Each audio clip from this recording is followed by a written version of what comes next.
All right, today I'm going to talk about bad social skills due to being lonely. Many people will tell me the reason why I'm alone is because of my bad social skills, my attitude. I can't talk to people properly. But it's the other way around, because if you are not doing something for a long period of time, you're going to lose your touch. If you're not talking to, it's the same thing. If you're not talking to people, your social skills will decline. Like for example, I'm pretty sure we've all done this with like a game or whatever, where you'll be playing a game, for a couple of months, and then you'll take a break. You'll just randomly take a break, and after a few months of the break, when you get back on the game, even in some cases, you have to relearn everything. You got to get the hang of it again. You'll be rusty when you come back. It's the same thing with sports. Let's say hockey, for example. You're playing hockey and you get an injury, and this injury, it might not even be in your control. It's the same thing with loneliness. Like most of us do not choose to be lonely. So you get the injury randomly. It just happens, and you're forced to sit inside. And when you come back in a couple of months, you got to get the hang of it again. And it's the same thing with social skills. People expect somebody who has been isolated to go out there and start talking to people. But you got to realize that people, they have to like you in order for them to talk to you. I think having negative social interactions are just as bad as having none, because that'll just make everything worse. Then you really don't want to talk to people, because like your first impression, whatever it may be, some people just wouldn't, what if it's your looks, whatever it is, people just don't want to talk to you. And I don't think people understand too, like in each generation, like you're going to have different social interactions with whatever age group you're in. And of course, same thing too. Obviously, if you're talking to a 70-year-old grandma and talking to me, the conversations are going to be completely different. They're going to be completely different. And also too, like how can you possibly make good, positive social interactions when you're not welcome anywhere?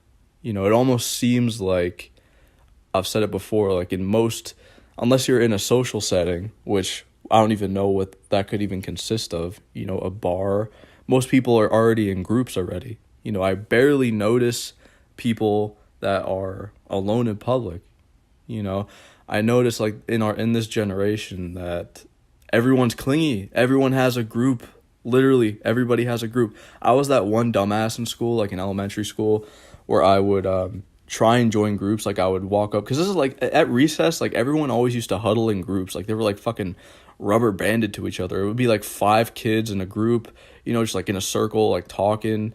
And I'd like approach them like I knew them, and then they'd look at me like I was a dumbass and be like, what the hell? And like try to walk away from me. Like that always happened. And I noticed it too. Like it's just everywhere. Like everybody's always in a group. I swear.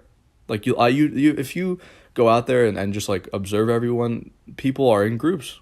That's just like the way it is. And of course, you being yourself, it's hard to join a group. Like these people already know each other. They've known each other for so long. So obviously they're going to be hostile to like any new person. They're going to be like, who the hell is this? We don't know this guy. But yeah, my social skills, I want to say they've declined over the years. I thought they were pretty good at one point, but because I know it sounds like I can talk, but seriously, like I just fucking like tense up and shit when I talk to people, and I don't know what to talk about. But yeah, and even like when I was younger too, like I said, like I think like anxiety and shit, like this is my thoughts on like social anxiety. I think it comes from negative social interactions. Like I think that's how, because if you have it's like kind of like a PTSD type of thing, where if you keep having bad social interactions, you're not going to want to talk to anybody, because you just know the outcome. That's why like everyone says, oh, you just got to change your mindset. It's like that, you can't just do it overnight. It's like all the shit, like all these like social interactions. It's like, that's obviously why I think everything's going to be bad. Cause like usually everything is bad for me. That's why like I think like this, like when I go approach somebody, I already know I'm going to like get rejected or laughed at or some shit, because it's like it's happened so much before that I just kind of expect it. That's why I think like that.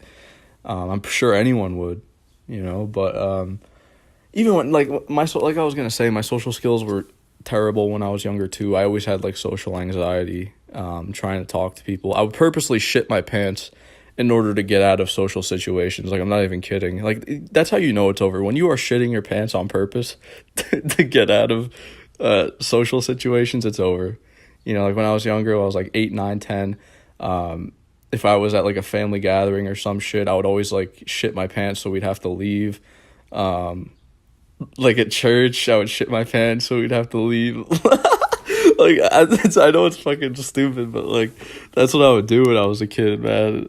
Because like it was so bad for me, you know. But yeah, at the moment right now, I haven't talked to anybody in like a month, like face to face. Aside from like bullshit small talk, like if I go to a store, the fucking person hands me my change, I'm like thanks. Like that's literally the only human interaction I get. And I know there's people out there that haven't left the house since high school. Like they just still, or like ever since high school, that's it. You know, they just stay isolated inside. And you just don't hear from those people ever again. You know, that's just like how so many people are living. But I mean, yeah, like it's just the social skills are definitely plummeting in the toilet. I think I'm at a point where I don't even know how to have a normal conversation with somebody, because like I always end up saying something stupid. Like even my friends like pointed that out, that like, you know, before I stopped talking to them, they basically said like my social skills are trash, that like I'm always saying the wrong thing and like offending somebody somehow and like all that shit. You know, people tell me that and it's like I think the bad part about that is like I don't even understand what I did. Like people will tell me like, oh bro, you shouldn't have said that, you shouldn't have did that, and I don't even see a problem with whatever it was. I just don't even understand. You know, same thing with my parents. They always told me the same thing when I was younger, that I always say the wrong thing, that I shouldn't say this, shouldn't do that, and I didn't even understand why. But yeah, that's pretty much it. You know, the social skills, obviously social skills are important, and when you're not having them, how can you possibly make them better? You know, I don't know how. And of course, you know, you hear people say, oh, get out there and do this and do that, but you know, it is what it is. It's like, yeah, I know this. Like I've tried this before, you know. But yeah, that's pretty much it.